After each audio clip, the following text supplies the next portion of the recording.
السلام عليكم، اهلا بيكم في فيديو جديد في قناة كل اكسوتيك. معاكم شادو، والنهارده هنلعب 7 ديدلي سينز. كنت عاوز قبل ما ابدا الفيديو اقول لكم كل سنه وانتم طيبين بمناسبه حلول شهر رمضان الكريم. ان شاء الله ربنا يتقبل منا صيامنا وصلاتنا وزكاتنا. عايز اعرفكم النهارده ازاي ممكن تكسبوا الديمون كينج فايت بكل سهوله. هي مش تبقى سهله قوي بصراحه، لان ده من اصعب الفايتات اللي موجوده في اللعبه كلها. التعامل معاه بيبقى صعب جدا لو انت مش عارف الجيمكس بتاعته او مش حافظ التيم فاريشنز. طبعا لازم يبقى معاك تيم A و B. طبعا التيمات بتتغير، الفاريشن بتاعها بيتغير، بس انا التيم ده شايفه اقوى تيم، او احسن تاني احسن تيم ممكن تلعب بيه. لان احسن تيم بيبقى عبارة عن unknown تيم بيبقى فيه البيدو، وانا بصراحة مش عندي البيدو. بيبقى فيه بيبقى عبارة عن البيدو و كاكتس وناناشي، واي حد بيعمل دامج دي. لا، ممكن يبقى فرير، ممكن تبقى فريا، على حسب، مش حاجة معينة. طبعا اللي هو ده التيم اللي كان بيبقى التوب يعني. ده التيم اللي بعده على طول بيبقى ميلي كينج الجديد وجوثر وديان. طبعا التيم ده ممكن يتغير، او التيم بي ممكن يتغير، بس دول زي ما قلت لكم اقوى، يعني تاني اقوى تيم ممكن تلعب بيه عشان تقدر تخلص الفايت. طبعا الجير هنا المفروض تبقى اتش بي ديفنس اتش بي ديفنس اتش بي ديفنس، وهنا اتاك كريت، بس انا عندي كينج، عندي الجير بتاعه اتاك كريت زي ما انتم شايفين كده. اللينكات طبعا لازم كلها تبقى اتش بي ديفنس ما عدا الاتاك لينك اتاك كريت. التيم التاني بيبقى عبارة عن تيم زي سب تيم كده، تقدر يعني ترجع له لو حصل اي مشكلة او حصل اي حاجة. انا مش عايز دي بي اس قوي بالتيم ده، فهستخدم ايه، هحط التيم كله يبقى اتش بي ديفنس، مش هحتاج اي دامج من التيم ده. هيبقى عبارة عن بس تيم سب. هعرفكم ازاي تقدروا تلعبوا بيه، تقدروا تكسبوا الفايت ده يعني بسهولة، يعني نسبيا بالنسبة لان هو صعب اصلا. التيم ده زي ما انتم شايفين كده، جرين ارثر وجريس ويوري زهارد واسكانور. طبعا الباسة بتاعت اسكانور شغالة لان كل دول هيومنز. الستاتس بتاعت يوري وجريس الاتنين شغالين، وانا واخد ارثر عشان السنجل تارجت اتاك بتاعته بتعمل ديبليت التيميت موف جيج، عشان لو حصل والديم كينج عمل الالتيميت موف جيج بتاعته اقدر اعمل لها ديبليت لو انا معيش كروت ل كينج، عشان كينج الكارت سنجل تارجت بتاعه بيعمل برضو ديبليت، ودي حاجة بتبقى كويسة. من غير كلام كتير، احنا طبعا نسيت اقول لكم انها احسن حاجة بيبقى نحطها اتاك فود. آه من غير كلام كتير، وبصراحة هو ده تاني احسن تيم تقدر تلعب بيه. وهننط على طول في الجيم بلاي. زي ما انتم شايفين كده الفايت بتاع الديمون كينج هيبدأ اهو.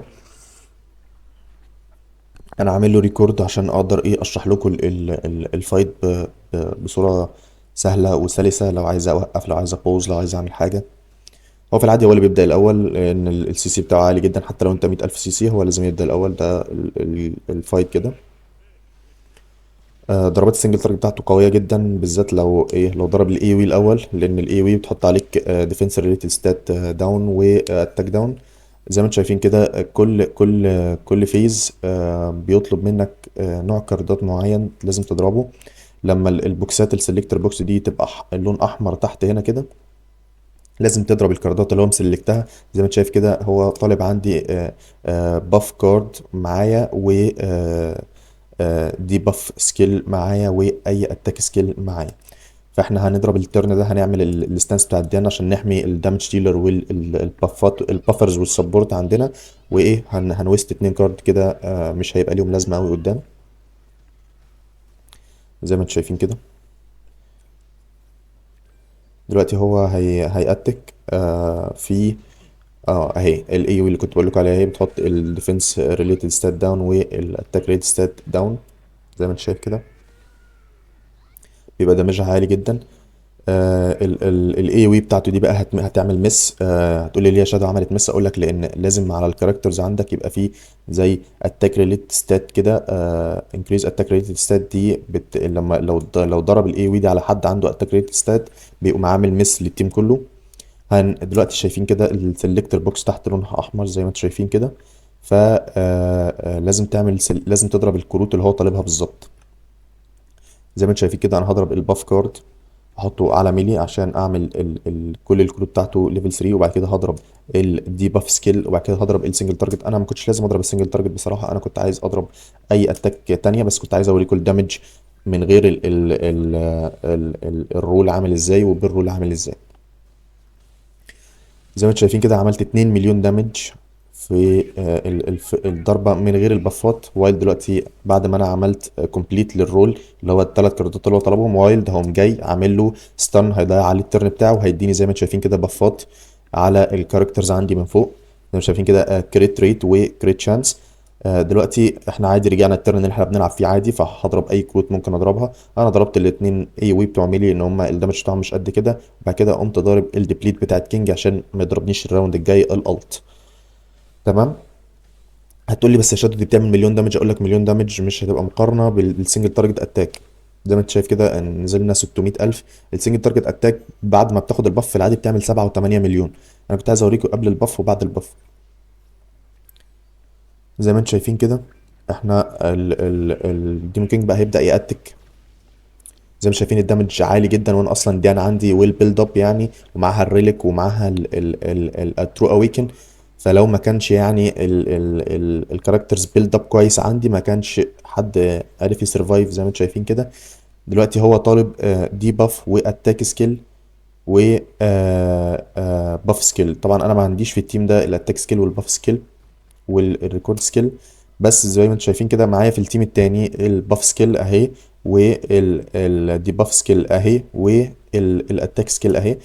فزي ما انتم شايفين كده هضرب الحاجه المطلوبه، ادي الديباف سكيل وادي الاتاك سكيل، وهو عامل باف لاسكانور عشان ايه؟ البيزك ستاتس بتاعته تزيد يعني. زي ما انتم شايفين كده انت هتقول لي عشان طب انت ضربت ليه بيوري وما ضربتش باسكانور عشان ابدا ابني الباسف بتاعتها. زي ما انتم شايفين في كده فوق على الشمال عند ديمون كينج هوريكم. بعد ما وايلد يجي يعمل له ستان ويديني البفات، زي ما انتم شايفين كده شايف المارك دي اسمها وايلد روز، دي بتدي زي كده ريليتد ستات باف للهيومنز لما تبقى على الانمي. دلوقتي هضرب واحده كمان 2 ضربات من يوري، وهقوم ضارب السنجل تارجت بتاعت اسكانور عشان ايه؟ يبقى بيلد اب ايه الباسف بتاعتها. زي ما انتم شايفين كده السنجل تارجت بتاعت اسكانور هتعمل فوق المليون دامج اكيد. زي ما انتم شايفين كده مليون و600 الف دامج، وده في يعني بيبقى دامج عادي جدا للديمون كينج بالذات. دلوقتي احنا دخلنا الترن 2. زي ما انتم شايفين كده بيبدأ يطلب بقى ليفل كاردات، ليفل معين من الكاردات تتضرب عليه. زي ما قلت لكم البوكس لما بيبقى البوكس السلكتور بوكس احمر لازم تضرب الليفلات المطلوبه. هو في العادي بيبقى ترن سيلكت بوكس وترن مش سيلكت بوكس. زي ما انتم شايفين كده انا رجعت للمين دي بي اس تيم بتاعي، ببص كده على على الكاردات اللي عندي. انا معايا ليفل 2 وليفل 3 وليفل 2 تمام. هقوم ايه مويست كاردات. عايزكم تعرفوا حاجه مهمه جدا وانتوا داخلين الفيز دي، ان السنجل تارجت اتاك بتاعت الديمون كينج بتعمل رانك داون للشخصيه اللي بتارجتها. فزي ما انتم شايفين كده انا ضربت الليفل 2 بتاع ديان، مع انها الليفل 2 الوحيده اللي عندي، عشان عارف انها هيتعمل لها رانك داون لان انا عامل داون بديان. فزي ما انتم شايفين كده انا ليه عملت كده. وتقول لي يا شادو انت مش ضامن ينزل لك ليفل 2 تاني، انت حظك كان حلو. اقول لك لا، حظي مش حلو. هو في العادي بيعمل ديباف سكيل زي ما انتم شايفين كده، الاي وي بتاعته بتعمل ديباف، فميلي على طول هيقوم عامل رانك اب. هوريكم بعد ما يضربني. دلوقتي ايه ميلي اهو، بص راح عامل رانك اب، فبقت الليفل 1 بتاعت ميلي بقت ليفل 2، والليفل 2 بتاعت ميلي نزلت لي بقت ليفل 3. زي ما انتم شايفين كده. هتقول لي يا شادو انت دلوقتي هتضرب الحاجات اللي هو طالبها. اقول لك مظبوط، لان الكاردات اللي هو طالبها موجوده في ايدي. اقوم ضارب ليفل 2، وبعد كده الليفل 3، وبعد كده الليفل 2 زي ما انتم شايفين كده. طبعا البيرس دامج بتاعت كينج ما بتعملش دامج عالي قوي، ما بتفرقش. وادي الليفل 2. عايز اعرفكم حاجه مهمه. زي ما انتم شايفين كده هوريكم تاني، هعمل لكم ريبلاي. بعد ما الديمون كينج بيقل عنده 20% من هيلث وبياخد اتاك ريليتد ستات. انت في العادي مش عايز تنزله 20% هيلث وياخد اتاك ريليتد ستات بس، انت بتبقى عايزه ينزل تحت ال 50% عشان الاتاك ريليتد ستات بتروح. بس انا يعني زي ما قلت لكم عايز اعمل لكم تيست بالحاجه اللي موجوده معايا، او ازاي تقدروا انتوا لو هتلعبوا. انا ببص كده على الكاردات، لقيت طالب الراوند اللي جاي هيبقى ليفل 2 وليفل 3 وليفل 1. فقمت ايه، قلت ايه اضرب الالتات اللي معايا، اهيل واخد بيزك ستاتس كمان، واحاول ايه انزله عن ال 50% عشان الاتاك ريت ستات بتاعته دي تروح وما يضربنيش. عملت التاونت بتاعت ديان، ورحت ضارب الالت بتاعتها عشان تديني شويه هيلث، عشان الالت بتاعتها بتعمل فيل هيلث. ورحت ضارب الالت بتاعت كينج. ما نزلش عن ال 50% زي ما انتم شايفين، لسه كده نزل عن يا دوبك فوق ال 40% بسيكه. فالدمج بتاعه زي ما انتوا هتشوفوا كده هيبقى قوي جدا. زي ما انتم شايفين طير تلات ارباع هيلث جوثر وكينج. وادي ديان قام ضارب عليها اتنين سنجل تارجت، وكمان الانفكت اللي هو حاطه مش مخليها تعمل ريكفر، فبتموت على طول.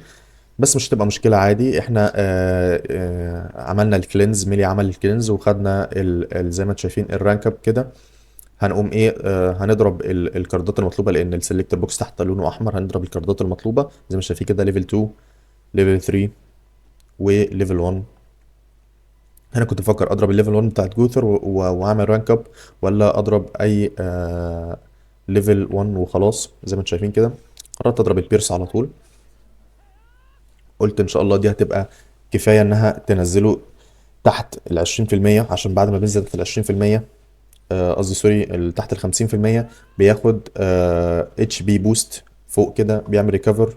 زي ما انتم شايفين كده الريكفر دي بتروح اول ما بينزل تحت ال 20% من هيلثه. هتشوفوا دلوقتي وايلد جه ستان وراح مديني البفات العاديه.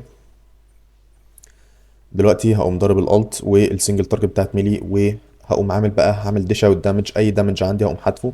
زي ما انتم شايفين الدامج مش قد كده، عشان الاول كريشن بتاعتي ما كانتش معمول لها بتاع.